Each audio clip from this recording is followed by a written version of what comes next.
Assalamualaikum warahmatullahi wabarakatuh. Alhamdulillah rabbil alamin. Wassalatu wassalamu ala asyrafil anbiya'i wal mursalin wa ala alihi wa sahbihi ajma'in. Alhamdulillah rabbil alamin.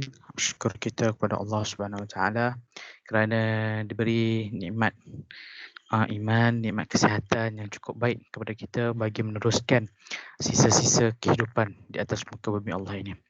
InsyaAllah pada hari ini saya akan membentangkan tajuk tugasan bagi kursus Akidah Islam. Tugasan yang diberikan kepada saya bertajuk Mukjizat para Nabi dan Rasulullah Sallallahu Alaihi Wasallam. Sebelum itu saya memperkenalkan diri saya. Nasrizal Fitri bin Abdullah. Nasrizal Fitri bin Abdullah. Bernombor matrik A183994. InsyaAllah tanpa melengahkan masa saya akan terus membentangkan tugasan saya pada hari ini. Sekejap saya share skrin.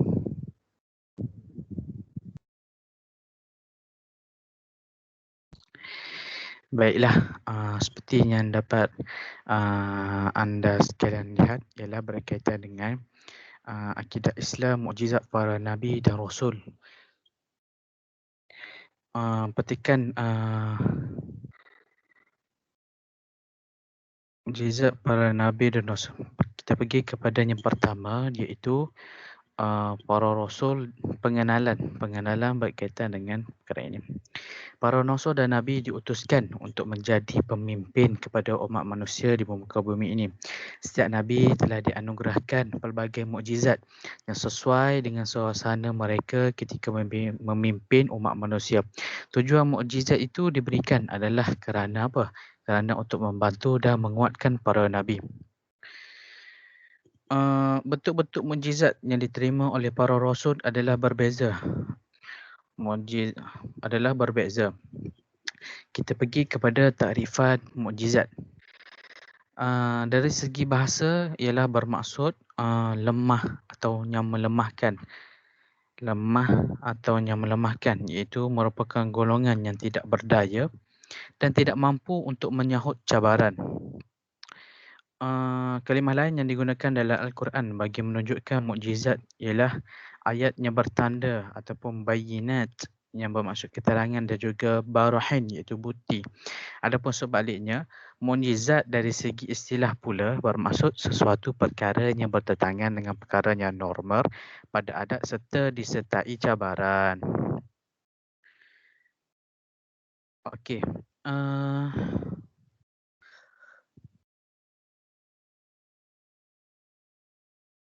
Mukjizat juga dapat diirtikan sebagai perkara ajaib yang mana sukar dipercayai oleh akal kemampuan manusia. Kegunaan mukjizat kepada para rasul dan nabi ini tidak lain tidak bukan adalah untuk membela diri dan menjawab tentangan-tentangan orang kafir. Sebagaimana firman Allah Subhanahu wa taala, Inna nasha' nunazzilu alaihi minas sama'i ayat fazullat a'naquhum laha khadi'in. Yang bermaksud jika kami mengkehendaki, nescaya kami turunkan kepada mereka mukjizat dari langit yang akan membuat tengkuk mereka tunduk dengan rendah hati kepadanya. Surah Asy-Syura ayatnya keempat.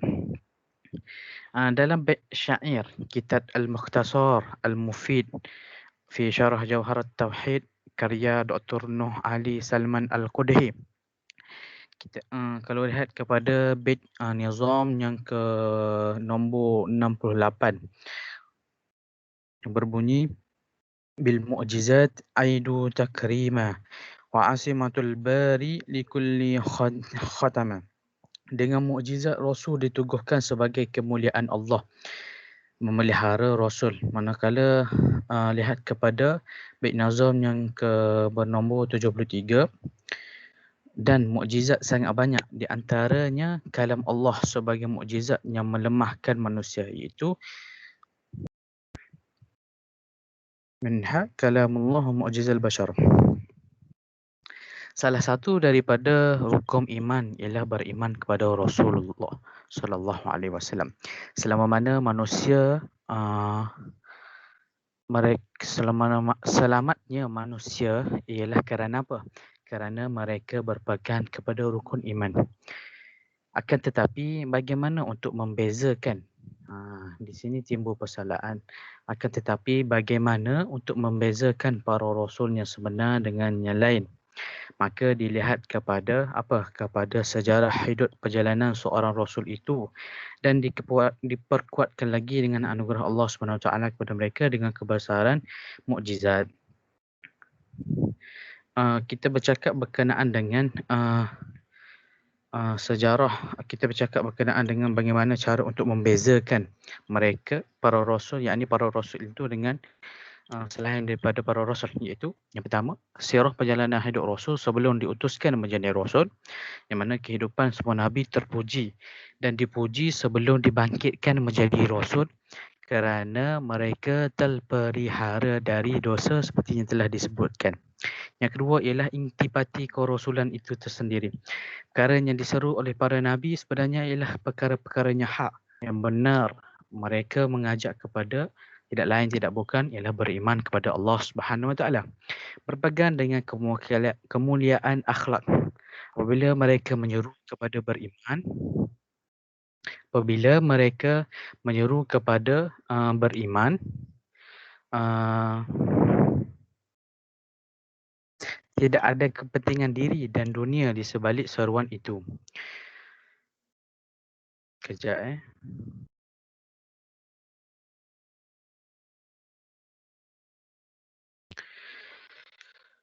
Firman Allah Ta'ala, Sadaqa abadi fi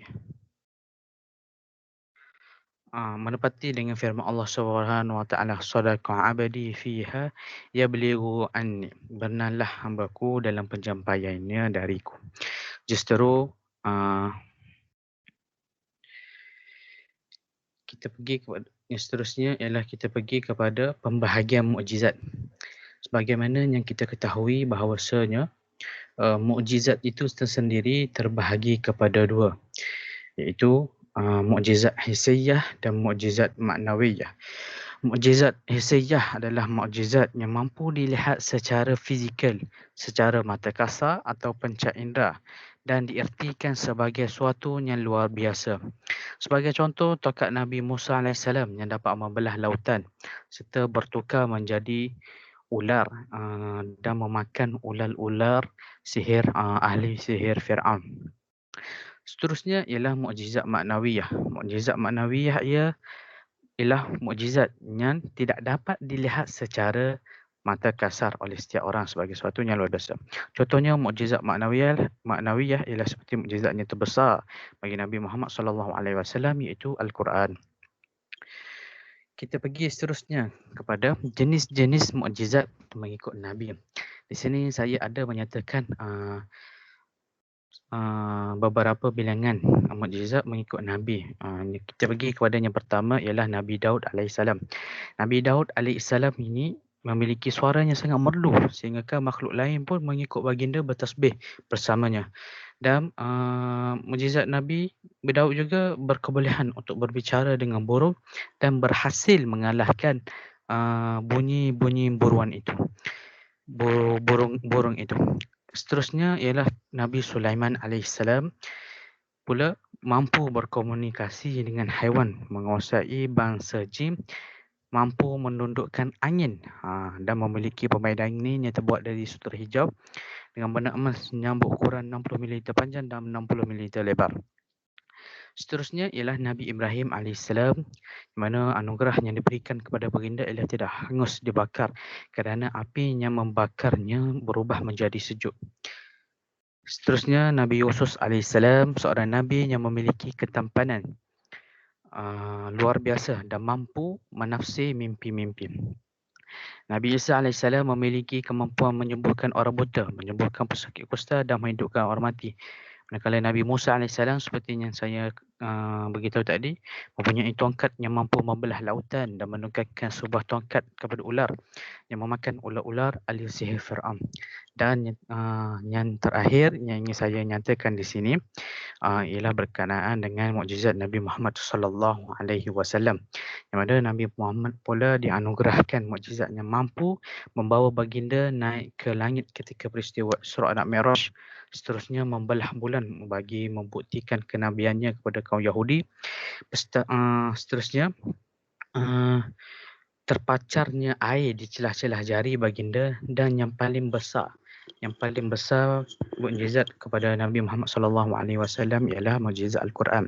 Bercakap mengenai mukjizat Al-Quran yang dianugerahkan kepada Nabi Muhammad sallallahu alaihi wasallam, ianya perkara yang mencari adat, iaitu perkaranya sangat luar biasa yang tidak mampu ditandingi.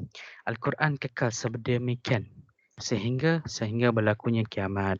Allah memberitahu tiada seorang pun yang mampu untuk mendatangkan seperti Al-Quran. Firman Allah Subhanahu Wa Taala yang bermaksud, katakanlah wahai Muhammad, sesungguhnya jika semua manusia dan jin berhimpun dengan tujuan hendak membuat dan mendatangkan sebahagian dengan Al-Quran ini, mereka tidak akan mendapat membuat dan mendatangkannya sebanding dengannya, walaupun mereka membantu sesama mereka sendiri. Surah Al-Isra ayat yang ke-88. Secara kesimpulannya, bahawa mukjizat yang dianugerahkan Allah Subhanahu Wa Taala kepada para nabi amat berbeza dan tiada bandingan dengan apa keajaiban di muka bumi ini. Semua bentuk mukjizat ini, terutamanya Al-Quran, telah membuktikan kalau Allah Subhanahu Wa Taala yang Maha mengetahui setiap sesuatu dan bukannya kalam atau ucapan Nabi Muhammad sallallahu alaihi wasallam. Alladhi yaqumu maqama musyahidu, yakni wajib beriman kepada semua mukjizat. Itu saja pembentangan saya pada hari ini berkenaan dengan mukjizat para nabi dan rasul sallallahu alaihi wasallam. Wabillahi segala kekurangan adalah datang daripada diri saya, dan segala kelebihan itu daripada Allah Subhanahu Wa Taala. Wabillahi taufiq wal hidayah. Wassalamualaikum warahmatullahi wabarakatuh.